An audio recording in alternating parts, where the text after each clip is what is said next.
ਬਾਜ਼ ਜ਼ਰਾਤ ਇਸ ਤਰ੍ਹਾਂ ਕਰਦੇ ਨੇ ਕਿ ਉਹਨਾਂ ਨੂੰ ਪਤਾ ਨਹੀਂ ਹੁੰਦਾ ਤੇ ਉਹ ਵਿੱਚੋਂ ਕੋਈ ਜੀ ਛੱਡ ਜਾਂਦੇ ਨੇ। ਅੱਛਾ।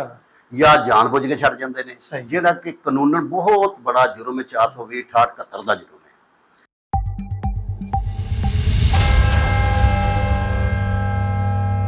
ਬਿਸमिल्लाहिर्रहमानिर्रहीम। अस्सलाम वालेकुम सज्जनों, बेलियो मित्रों, सोच विचार की टीम के नाल तुहाडा मेज़बान सनम गुजर तुहाडी खिदमत च हाज़र है। तो असी अज का प्रोग्राम महकमा रैवन्यू दे विच जिहड़े मुख्तलिफ शोबाजार ने दाखल खारज या इंतकाल उहदे उत्ते गुफ्तगू करने वास्ते असी माहिर महकमा रैवन्यू जनाब साबका तहसीलदार जुल्फकार अहमद विरक साहब को दावत दी है। जनाब जुल्फकार अहमद विरक साहब तुहाडा बहुत शुक्रिया और खुश आमदीद कहने। और दोस्तों साथियों, ये जिहड़ी साडा प्रोग्राम है ये सिर्फ तुहानूं जिहड़ा ना जिहड़े मुख्तलिफ तुहानूं मामलात होंदे ने उन्हां उत्ते तुहानूं ताकि मामला का पता लग जाए, अज असी स्पैशली जिहड़ी है जी गुफ्तगू करांगे दाखल खारज या इंतकाल ते। बिस्मिल्लाहिर्रहमानिर्रहीम। जिस तरह तसन्नम साहब ने दाखल खारज के मुतलक अज आगाही वास्ते दसे दी दावत दी है। दाखल खारज जिस तरीके दाखल एक आदमी को दाखल करना, एक नूं विचों खारिज करना, क्योंकि रिकॉर्ड दे विच कोई भी तब्दीली रैवन्यू रिकॉर्ड दे विच कोई भी तब्दीली जदों होनी है इस दाखल खारज के जरिए, इस तो इलावा कोई बंदा इहदे एंट्री नहीं कर सकता। दाखल खारज का नाम तो इंतकाल भी इनू ही कहते हैं। इंतकाल का ज्यादा साडे दोस्तों को पता होंदा है कि इंतकाल की है। दाखल खारज जरा लफज जिहड़ा जदीद आ गया है, इस वास्ते इहदा नाम जिहड़ा रजिस्टर दाखल खारज है। असल सही इंतकाल पहले चलता ही, मनसूख हो गया। लिहाजा इस तरह आगाही दी जाती है कि दाखल खारज का तरीकाकार है एक आदमी को इन करना, एक नूं विचों खारिज करना। हुण इन करना रिकॉर्ड दे विच किस तरीके ने एक बंदा रकबा बै लैंदा है, मुल लैंदा है, हुण ओहदी एंट्री आनी है रिकॉर्ड दे विच, ओहदा नाम असां दाखल खारज रखिया। कोई भी एंट्री रिकॉर्ड दे विच जिहड़ी होनी है वो दाखल खारज दी नाल ही होनी है। बिल्कुल सही। दाखल खारज इस हद तक दे तरीफ है। दाखल खारज दीयां 24 किस्मां ने। अच्छा। हाँ जी। पहली जिहड़ी ज्यादा चलती है विरासत। विरासत एक ऐसा है कि कोई बंदा खरीद ना करे, लेकिन फौत तो होना ही किसी न किसी मालक ने जिसने फौत होना है वो को वारसान दोतरे नवासे सारे आ जाते, वो विरासत असीं कहने हैं। जिहड़े कि शरी लिहाज नाल भी तकसीम हुंदे ने, कानूनी लिहाज नाल भी तकसीम हुंदे ने। कानूनी लिहाज नाल ते शरी लिहाज नाल एवें डिफरेंस थोड़ा जिहा फर्क है। जिथे सानूं शरी लिहाज नाल हिस्से मुकर्रर ने वो साडे कानून दे विच शरीओ ही मिलते हैं, ते जिहड़े हिस्से शरीयत कितने वाजिया नहीं हुए वो उलमा की मदद के नाल उन्होंने एंट्री किया गया है, तो उन्होंने असीं कानूनी भी आख सकते हैं। विरासत दी 4 किस्मां ने। अच्छा। पहला विरासत, फिर सेहत विरासत, फिर तमलीग विरासत, विरासत मखदूबल खबर यानी कि एक बंदा गायब हो गया वो विरासत। उस तो बाद इंतकाल दियां ने हिबात। अच्छा जी। हिबे दियां भी 2 किस्मां ने। एक हिबा आम सारे पता जो होंगे कि एक वालद अपने औलाद नूं या किसी गैर नूं भी हिबा कर सकता है। एक तमलीग विरासत। अगे आ जाती बै। बै दियां बै नूं सारे जानते फरोख्त करना जी। बै दे हक शुफा भी आ जाता है। उस तो बाद रैन। रैन दियां 5 किस्मां ने। अच्छा। पहली रैन, फिर फको रैन, फिर बै मफूजगी रैन, फको रैन तकमीली, आड़ रैन, फक आड़ रैन।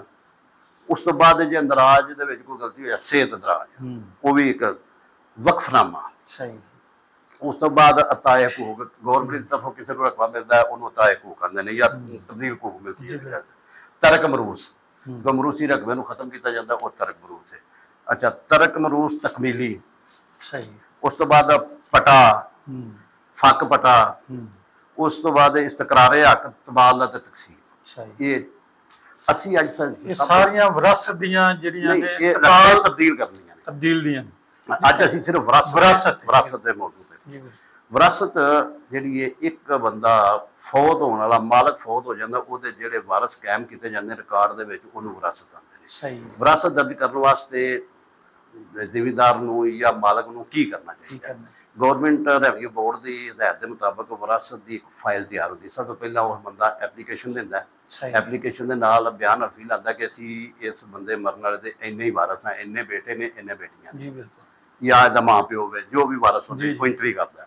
ਉਸ ਤੋਂ ਬਾਅਦ ਵਿੱਚ ਬਿਆਨ ਹਲਫੀ ਵੀ ਇਸ ਚੀਜ਼ ਦਾ ਨਾਲ ਲਾਉਂਦਾ ਹੈ। ਫਿਰ ਸਹੀ। ਬਿਆਨ ਹਲਫੀ ਲਾਉਣ ਤੋਂ ਬਾਅਦ ਉਹ ਅਗਰ ਪਟਵਾਰੀ ਹੈ ਤਾਂ ਪਟਵਾਰੀ ਨੂੰ ਫਾਈਲ ਪੇਸ਼ ਕਰੇਗਾ, ਨਾਲ ਡੈਥ ਸਰਟੀਫਿਕੇਟ ਵੀ ਐਂਟਰੀ ਕਰਨਾ। ਸਹੀ ਹੈ। ਪਟਵਾਰੀ ਉਹਦੇ ਤੇ ਵਿਰਾਸਤ ਦਰਜ ਕਰਕੇ ਤਹਿਸੀਲਦਾਰ ਦੇ ਜਾ ਕੇ ਪੇਸ਼ ਕਰੇਗਾ ਉਸ ਬੰਦੇ ਨੂੰ ਬਮਾਏ ਦੋ ਸ਼ਹਾਦਤਾਂ ਸਹੀ ਕਿ ਇਹ ਇੰਨੇ ਹੀ ਵਾਰਸ ਨੇ, ਸਹੀ ਬਿਲਕੁਲ ਇਸ ਤੋਂ ਇਲਾਵਾ ਕੋਈ ਵਾਰਸ ਨਹੀਂ ਹੈ। ਬਿਲਕੁਲ ਤਹਿਸੀਲਦਾਰ ਸਾਹਿਬ ਬਕਾਇਦਾ ਉਹਨਾਂ ਦਾ ਬਿਆਨ ਲੈ ਕੇ ਤੇ ਇੱਕ ਖਵਾਸ਼ ਇਸ਼ਤਿਹਾਰ ਵਾਸਤੇ ਆਰਡਰ ਕਰਨ ਦੇ, ਸਹੀ ਉਹ 8 ਦਿਨ ਦੇ ਅੰਦਰ ਅੰਦਰ ਖਵਾਸ਼ ਇਸ਼ਤਿਹਾਰ ਆ ਜਾਏ। ਉਸ ਤੋਂ ਬਾਅਦ ਵਿਰਾਸਤ ਤਸਦੀਕ ਕਰਨ ਦੇ ਮਜਾਜ਼ ਨੇ ਸਹੀ। ਅਫਸਰ, ਜੀ ਉਹਨਾਂ ਨੇ ਤਕਸੀਮ ਕਰ ਵਿਰਾਸਤ ਕਰਕੇ ਤੇ ਉਹਨਾਂ ਨੂੰ ਦੇ ਦੇਣੀ ਤੇ ਇਹ ਲਓ ਸਹੀ। ਜੀ ਤੁਹਾਡੇ ਇਹ ਤਾਂ ਇੰਨਾ ਹਿੱਸਾ ਬੇਟੇ ਦਾ, ਇੰਨਾ ਹਿੱਸਾ ਬੇਟੀ ਦਾ, ਇੰਨਾ ਉਹ ਮਾਲਕ ਬਣ ਜਾਣੇ ਨੇ। ਜੀ ਉਸ ਤੋਂ ਬਾਅਦ ਇਹ ਆ ਜਾਂਦੀ ਕਿ ਸਿਹਤ ਵਿਰਾਸਤ। ਉਦਾਂ ਹੀ ਫਿਰ ਸਾਡੇ ਇੰਤਕਾਲ ਤਸਦੀਕ ਹੋ ਜਾਂਦਾ ਵਾਰਸ ਛੱਡਣ ਤੋਂ ਬਗੈਰ, ਫਿਰ ADCR ਸਾਹਿਬ ਦੇ ਡੀ ਸਾਹਿਬ ਨੂੰ ਦਰਖਾਸਤ ਦੇ ਕੇ ਉਹਦੀ ਸਿਹਤ ਕਰਾਉਂਦੇ ਨੇ ਕਿ ਇਹਦੇ ਵਿੱਚ ਇਸ ਵਾਰਸ ਨੂੰ ਐਂਟਰੀ ਕੀਤਾ ਹੈ, ਉਹਨੂੰ ਅਸੀਂ ਫਿਰ ਉਹਦਾ ਅਮਲ ਕਰਨ ਵਾਸਤੇ ਜਿਸ ਨੇ ਆਉਂਦਾ ਹੈ ਉਹ ਸਿਹਤ ਵਿਰਾਸਤ ਦਾ ਨਾਮ। ਇੱਕ ਹੁੰਦੀ ਹੈ ਤਮਲੀਗ ਵਿਰਾਸਤ। ਜੀ ਤਮਲੀਗ ਵਿਰਾਸਤ ਦੇ ਮੁਰਾਦ ਦੇ ਵਿੱਚ ਸ਼ਰਈ ਹਿੱਸਿਆਂ ਦੇ ਲਿਹਾਜ਼ ਨਾਲ ਬੰਦਾ ਆਪਣੀ ਜ਼ਿੰਦਗੀ ਦੀ ਵਿਰਾਸਤ ਤਕਸੀਮ ਕਰ ਦਿੰਦਾ ਹੈ ਸਹੀ ਕਿ ਇਹ ਮੇਰੇ ਬੇਟੇ ਨੂੰ ਇੰਨਾ ਹਿੱਸਾ ਮਿਲੇ। ਲੇਕਿਨ ਸ਼ਰਈ ਲਿਹਾਜ਼ ਨਾਲ ਤਮਲੀਗ ਵਿਰਾਸਤ ਦੇ ਵਿੱਚ ਟੋਟਲ ਵਾਰਸਾਂ ਨੂੰ ਬਰਾਬਰ ਹਿੱਸਾ ਦਿੱਤਾ ਜਾਂਦਾ ਹੈ, ਲੇਕਿਨ ਕਾਨੂੰਨ ਦੇ ਮੁਤਾਬਕ ਵੀ ਇੱਥੇ ਕੀਤਾ ਜਾ ਸਕਦਾ ਹੈ। ਸਹੀ ਅੱਛਾ, ਉਸ ਤੋਂ ਬਾਅਦ ਵਿਰਾਸਤ ਮਖਤੂਬਲ ਖਬਰ। ਹੂੰ ਉਹ ਇੱਕ ਐਸੀ ਵਿਰਾਸਤ ਹੁੰਦੀ ਹੈ ਕਿ ਬੰਦਾ ਗਾਇਬ ਹੋ ਗਿਆ, ਉਹਦਾ ਸਾਨੂੰ ਤਸਦੀਕ ਨਹੀਂ ਕਿ ਫੌਤ ਹੋ ਗਿਆ ਹੈ, ਫਾਤੂ ਉਹਦਾ ਸਰਟੀਫਿਕੇਟ ਵੀ ਨਹੀਂ ਮਿਲ ਸਕਦਾ, ਸਹੀ ਉਹਦਾ ਕੋਈ ਸ਼ਹਾਦਤਾਂ ਸਿਰਫ ਇਹ ਹੀ ਮਿਲ ਸਕਦੀਆਂ ਨੇ ਕਿ ਉਹ ਬੰਦਾ ਜਿਹੜਾ ਨਾ ਹੂੰ ਇੰਨੇ ਚਿਰ ਅਰਸੇ ਤੋਂ ਗਾਇਬ ਹੋ ਗਿਆ। ਇਹ ਉਹਦੀ ਵਿਰਾਸਤ ਕਿਵੇਂ ਹੋਏਗੀ? ਉਹਦੀ ਵਿਰਾਸਤ ਨੂੰ ਅਸੀਂ ਜਿਹੜੇ ਕਰਨ ਵਾਸਤੇ ਵੀ ਉਹੀ ਤਰੀਕਾਕਾਰ ਅਪਣਾਇਆ ਜਾਂਦਾ ਹੈ, ਲੇਕਿਨ ਉਹਦੇ ਨਾਲ ਡੈਥ ਸਰਟੀਫਿਕੇਟ ਦੀ ਐਂਟਰੀ ਨਹੀਂ। ਇੰਟਰਵਿਊ ਉਹ ਕਰ ਦਿੰਦੇ। ਅਗਰ ਉਹ ਬੰਦਾ ਖਾਨ ਫਾਸਲਾ ਕਿਸੇ ਵਕਤ 20 ਸਾਲ ਬਾਅਦ ਵਾਪਸ ਆ ਜਾਂਦਾ ਹੈ, ਜੀ ਉਹ ਰਕਬਾ ਉਸੇ ਤਰ੍ਹਾਂ ਹੀ ਵਾਪਸ ਚਲਾ ਜਾਏਗਾ। ਅੱਛਾ ਹਾਂਜੀ, ਕਿਉਂਕਿ ਵਿਰਾਸਤ ਸ਼ਰਤ ਨਾਲ ਹੋਈ ਹੈ, ਬੰਦੇ ਦੀ ਫੌਤਗੀ ਤੋਂ ਬਾਅਦ ਵਿਰਾਸਤ ਦਾ ਜ਼ਿਕਰ ਹੈ। ਸਹੀ ਲੇਕਿਨ ਇੱਕ ਗਾਇਬ ਹੋ ਜਾਂਦਾ ਬੰਦਾ ਹੂੰ ਤੇ ਉਹਦੀ ਵਿਰਾਸਤ ਐਡੀ ਛੇਤੀ ਵੀ ਨਹੀਂ ਹੁੰਦੀ। ਉਹਦੀ ਕੋਈ ਲਿਮਟ ਰੱਖੀ ਗਈ ਹੈ ਕਿ ਕਮ ਸੇ ਕਮ 15 ਸਾਲ ਉਹ ਗਾਇਬ ਰਹੇ, ਹੂੰ 15 ਸਾਲ ਉਹਦਾ ਕੋਈ ਪਤਾ ਨਹੀਂ ਲੱਗੇ ਤੇ ਫਿਰ ਉਹਦੀ ਵਿਰਾਸਤ ਕੀਤੀ ਜਾਂਦੀ। ਸਹੀ ਵਿਰਾਸਤ ਜਿਹੜਾ ਨਾ ਇਹਦੇ ਵਿੱਚ ਹਿੱਸਿਆਂ ਦਾ ਵੀ ਬਹੁਤ ਬੜਾ ਰੋਲ ਹੁੰਦਾ ਹੈ ਕਿ ਹਿੱਸੇ ਬਾਅਦ ਸਾਡੇ ਰੈਵਨਿਊ ਅਫੀਸਰਾਂ ਨੂੰ ਹਿੱਸਿਆਂ ਦਾ ਨਹੀਂ ਪਤਾ ਹੁੰਦਾ ਜਾਂ ਕਿਸੇ ਵਜ੍ਹਾ ਤੋਂ ਉਹ ਗਲਤ ਹਿੱਸੇ ਦੇ ਦਿੰਦੇ ਨੇ। ਜੀ। ਉਹ ਹਿੱਸਿਆਂ ਦੀ ਵੀ ਦਰੁਸਤੀ ਕਰਾ ਕੇ ਹਿੱਸੇ ਦੀ ਵਿਰਾਸਤ ਕਰਵਾ ਸਕਦੇ ਆ। ਅੱਛਾ ਸਿਰਫ ਮੇਜਰ ਗੱਲ ਬਾਤ ਜਿਹੜੀ ਹੈ ਉਹ ਇਹ ਵੇ ਕਿ ਕਿਸੇ ਆਦਮੀ ਨੂੰ ਆਪਣੇ ਵਾਰਸਾਂ ਦੇ ਵਿੱਚੋਂ ਵਾਰਸ ਮਿਸ ਨਹੀਂ ਕਰਨਾ ਚਾਹੀਦਾ।